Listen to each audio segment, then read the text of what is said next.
behalf of Mohammed Saddiq KJ Academy of Architecture, I welcome Professor Mohammed Harris, the Dean and Advisor, Professor Mohammed Idris, the Principal, Professor Satish Kumar, the HOD and Convener, Professor Samad, Design Chair, the architects, fellow faculties and student friends. So today we are having with us Architect Vignesh Harikrishnan. So if you see, Vignesh Harikrishnan is a post-professional graduate student at the School of Architecture at Yale. Before Yale, Vignesh started Platform in Chennai as a forum for ideas that needed a stage to discuss in 2017. Since then, he has been engaged himself with UNHCR, which is the United Nations High Commission of Refugees, to study the refugee crisis in India, and with the Directorate of Social Defense in designing participatory toolkits for management of commons in the peri-urban Chennai. His works have been published in Arc Daily and Architecture. He has won varied competitions. He has been invited to present his thesis in Amman, Jordan, Trichy, and Chennai. He is the scholar. He is named the Frederick T. Halson Scholarship recipient and the Dean Merit Scholarship at Yale. And Vignesh holds a gold medal from his undergraduate degree. He is currently teaching fellow at the School of Architecture and Urban Studies fellow at Yale. So I thank Vignesh to be here with us, and I'm also proud for mentoring him in his undergraduate. And yes, you can present your screen, Vignesh. Yes, thank you so much, ma'am. And I'll just start sharing screen if I could.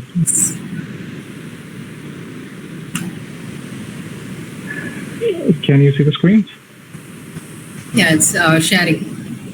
Perfect. So yeah, thanks, ma'am, for the kind introduction. And hello, everyone. I hope everyone is doing well and staying safe. It's been tough for everyone to keep things together, and especially for people away from home, working, teaching, and studying.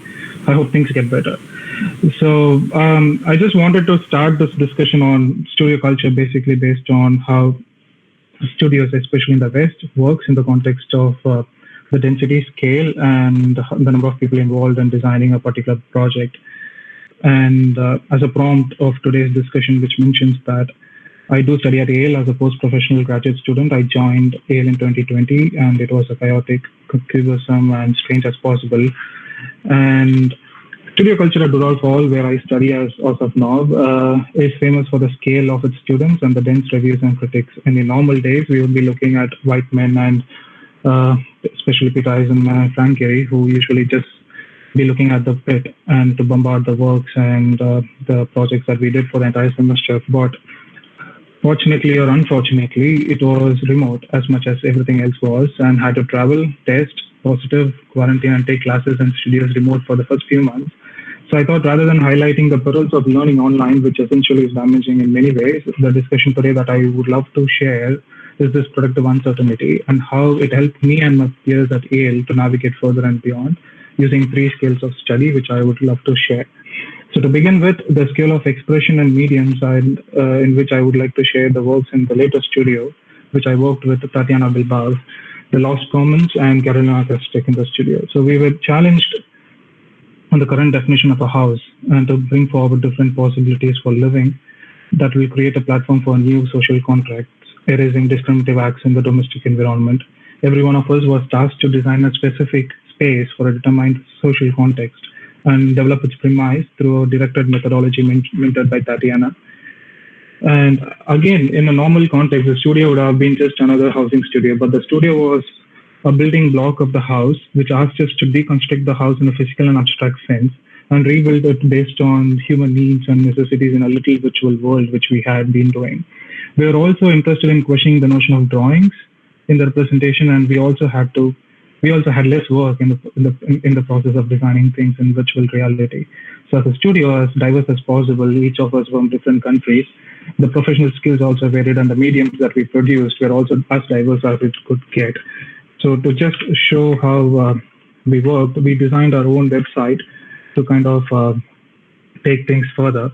And in the process of designing the website, we decided to change the premise for the crit, which we usually have in the midterms, and we turned it to a roundtable discussion where something that could be triggered more perspectives and more opinions on the projects rather than having a format which you usually have for a crit to just present the work and let the teachers or the professors or architects to discuss on the work that we are used to. So we designed the website for the studio, and for the midterms we invited the jury to share our focus on architectural typologies on rooms that we discussed, corresponding to specific human activities related to body and economic care. So each rooms we divided into different groups, and we divided and joined to identify key architectural features and organizational principles for these rituals performed in the history of commons of each room. So the website has everyone's work. Some of them designed an entire dramatic scene of a theater, and then they put together into pieces. And I chose gardens and critically question of nature of gardens of especially in the West. And I initially planned to build a model of overlapping yards, but unfortunately I had to quarantine myself to an exposure and ended up rendering this video. At that time, it kind of led to a different kind of discussions that I don't think a physical model in a Zoom world could have triggered. So this video is particularly can be looked at how yards and gardens are being portrayed into the West and how this dystopian reality was working through it. So I'll just play this from start and let me know if you can't hear any sound. So this was something the studio produced together.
So yeah, so one of those interesting comments which we had during the crit or the roundtable discussion was how the gardens or the landscape features of the West usually is very plain in the front, and how the backyard, which is very much productive, as opposed to how the East, where we are from, where the Indian culture or the East Chinese cultures are from, has much more productivity in the front, and the back was much more of a very demise zone where you can just do anything which has a service factor to it. So with this, we just took this forward to the presentation at the finals, where the second part of the research interrogated alternative household compositions, not based on traditional nuclear family. And we were asked to research different examples of communal living and articulate conditions that differentiated that from the traditional housing habits. And my study on gardens in the last few months was based in the negotiation of care and commons.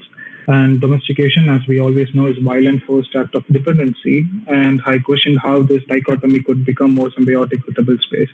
Together with the studio, what we did was to kind of design a classified for the finals. And we took the cues from the midterm. So we sent out this classified call for inhabitants to the house that we designed and asked the juries to choose the house that they would like to inhabit.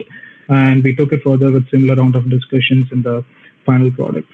So for the discussions, as much as I did for the midterms, I tried designing a storybook for the House of Gardens, which I designed based on the main character, which I chose a friend from Yale who was a forager in Nepal. And I used the story for her transition to the United States based on the real persons that I met here, and further used up the story to kind of understand the symbiotic relationship between humans and nature, and how that could be used to evolve on the seasons, and how homelessness, refugees, and migrant labor can be actually looked at, and how housing crisis can be looked at in a different perspective of having a house in the middle of the city and having that house as a refuge for everyone to live it together, and how the house had its own scaffolding properties that held the house together through different seasons, and also discussed ideas of sustenance and took it further and the community living.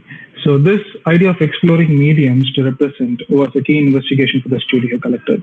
And the notion of challenging the template of the crit was aggravated with the challenges involved in remote learning, which was critical and fun, let alone it changed the entire perspective of the school times. So going further with the scale of studious insight, the first semester, which I've left to go back to the first semester, where we studied what about learning, which was fundamentally a question about the right to knowledge and right to participate in civic life when everything was at peak in the US, when the BLM movement or the COVID-19 or the new elections were like picking up, and the climate emergency, which also posed an urgent questions to education and its role in shaping democratic life at large. So what and how we learn are the political questions that the studio asked, and that mediated through spatial conditions, site of learnings, which was everywhere around the world. We chose everything around the world since the studio was also diverse, and which provided ground for certain processes in knowledge and dissemination, production, and exchange. With uncertainty lingering with travel sites because we were not supposed to travel everywhere, the traditional travel week of the studio was to be challenged and we thought about and redefined. So we took inspirations from Learning from Las Vegas by Robert Venturi and Scott Brown. In 1968, Robert Venturi and Scott Brown was teaching at Yale. They created a research studio for graduate students called Learning from Las Vegas, or also known as Formal Analysis, as a design research. With senior tutors and colleagues, they went to Las Vegas in 1968 together with 9 students of architecture and floor planning students and graphical students to study the urban form of the city. So we thought, why can't we do something right now, which obviously should be virtual and deemed virtual? So we invited architects from each city who questioned the present system of education and used the virtual reality and tools to visit those projects again. So the funds for the studio travel was used on augmented workshops and tech to reimagine the virtual learning environment again. So we just used the funds which we had to use for travel to kind of do the symposium, but also make sure that we learned something from it by doing these augmented workshops where we learned everything throughout. So following the symposium, I placed my emphasis between disembodied learning and renewed sense of civic participation in the streets of Chennai, where I'm from. And the architectural questions here is, what is the site for learning today, and what are the alternative forms of learning and exchange it could nurture?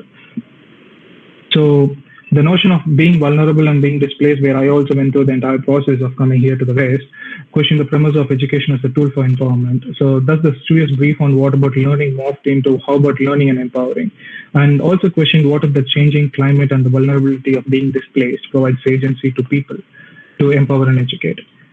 So I use digital mediums through 3 phases to question the spatial and educational injustices that are met head on by asking if collective planning can address not only the climate crisis, but also enable access for learning for everyone, including displaced communities. So what we essentially did with digital platform, or being remote as that, is that I sent surveying maps and surveying surveys in WhatsApp, and we surveyed the inhabitants of Buckingham Canal using social media apps, which Yale also uses for Qualtrics survey, and that led us to answer and further questions on the livelihood and the imminence of a shared collective.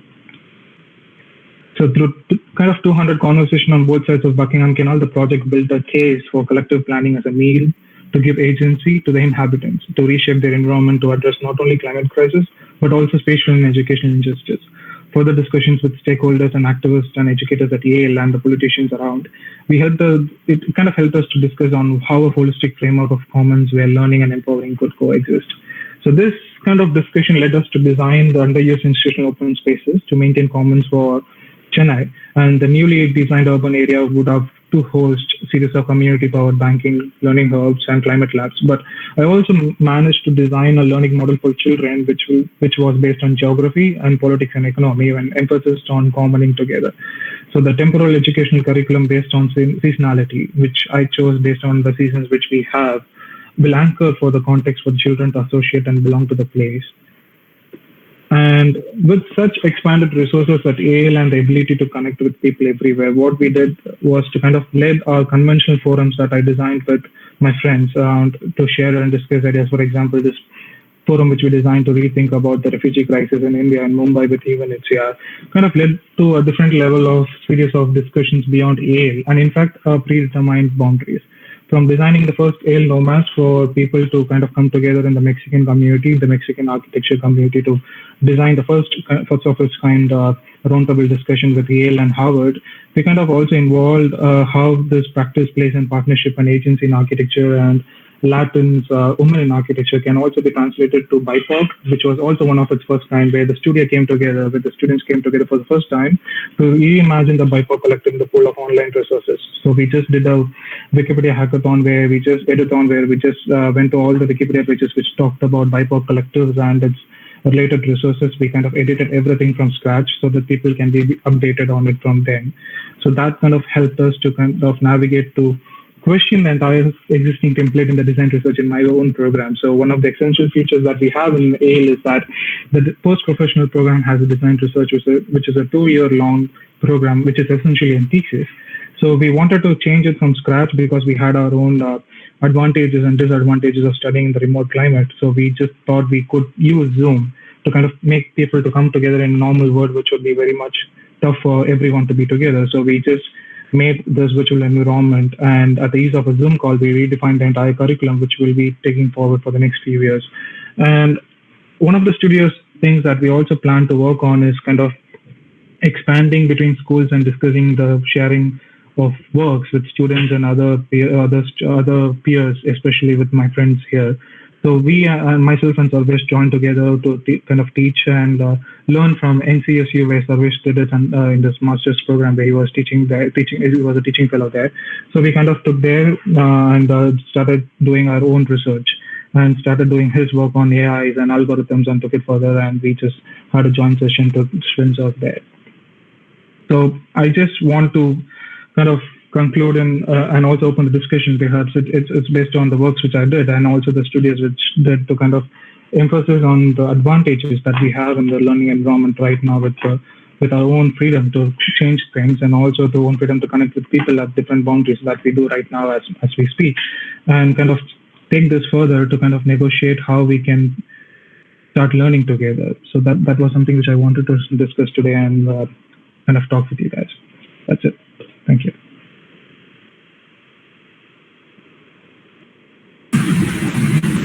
Yes, Vignesh. In earlier times, we used to think in your UG or whatever, you will be having only the built environment being concentrated. But here, a garden, the first example which you were setting, like the garden, how the transformation is made or the mediums, how you try to blend in. Why that kind of programming, or why it is so? So one of the things which the studio asked for is lost commons, where we lost our own touch with the common spaces that we have in the cities and also in terms of the residences. This goes back to the research which I did for my thesis on commons actually. So when we were working together on the commons in the peri-urban area, we were discussing on the same questions of how nature and people's livelihood should be kind of thought about together rather than urbanization happening in a different scale, and all this displaced livelihoods of farming, fishing, and all this natural livelihoods are being displaced in the names of urbanization. So I took the same idea and I just thought, what if gardens as small as a garden in a house could actually steer or maybe make people to connect together rather than just making a piece of art piece or an artifact, where garden is looked at in the West, particularly garden is looked as an aesthetic element. It's more about how you keep your front lawn mowed, pruned, and taken care of, how green and how plain it is. But I just thought, why can't we do something which we already do in India, where we use our gardens for producing things, and why don't we just produce things here, and why don't we just look at gardens as a piece of productivity? So that's one of the reasons why it's a non-space, essentially. It doesn't have any kind of defined boundaries except the boundaries of the land, right? So I thought I can infuse gardens together with such people who don't have boundaries to live together, where they don't have places to live together. So I kind of infused the gardens and the people together and made a statement saying, if gardens can be a product of a responsibility of a product or a product of certainty, why people around it can also become very grounded to the garden. So I brought refugees, I brought foragers, I brought people, poets, and everyone into the house and made the house into a garden and made sure that how the house can become an anchor for the garden and also for the people. So that was something which I did for the project. Okay, good. Well, let me just start. Any questions from the audience?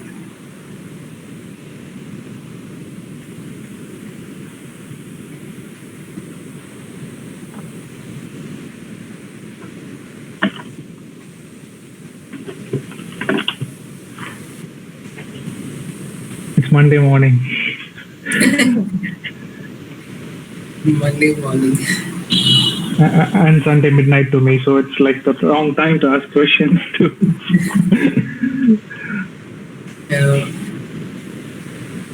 How does the studio work these days in Chennai? How do you guys work together?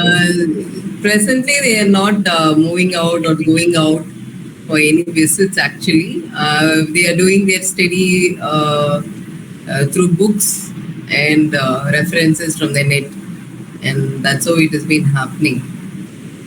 Because one of the things which we also struggled initially was to kind of come together when everyone was virtual. For the first 3 months, I was in India and I was taking classes early at 4 a.m. in the morning.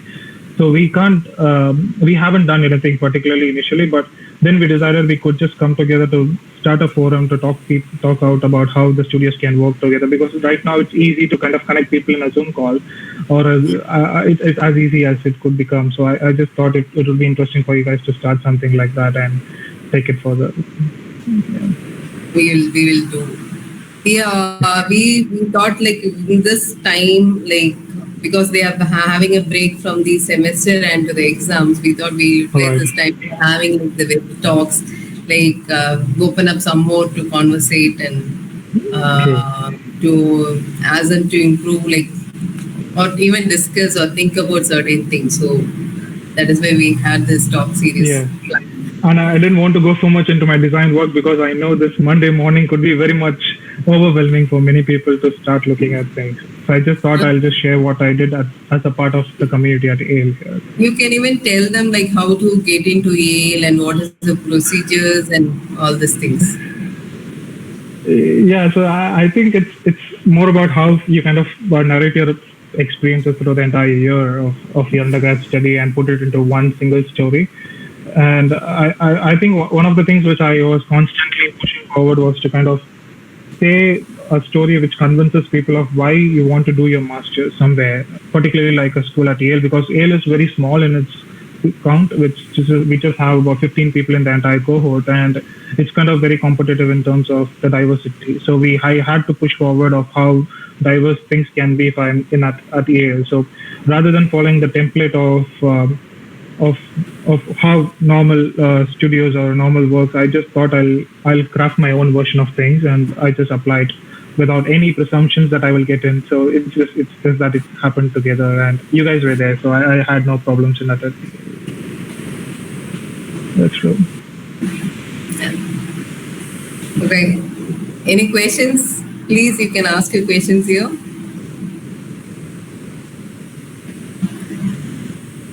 No questions. Could feel that. Been there, done that.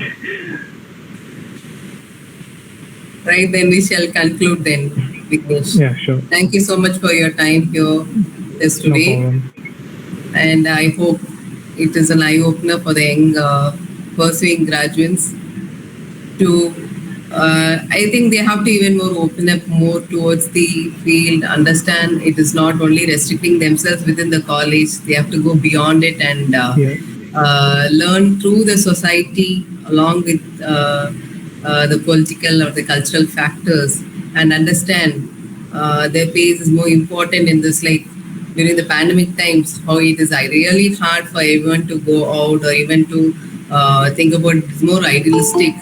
They have to be really like thoughtful. So I think it will be yeah. So thank you so much. Thank you so much, Vignesh, for being here. Thank you. Thank you so much, ma'am. See you around. Bye. Thank you.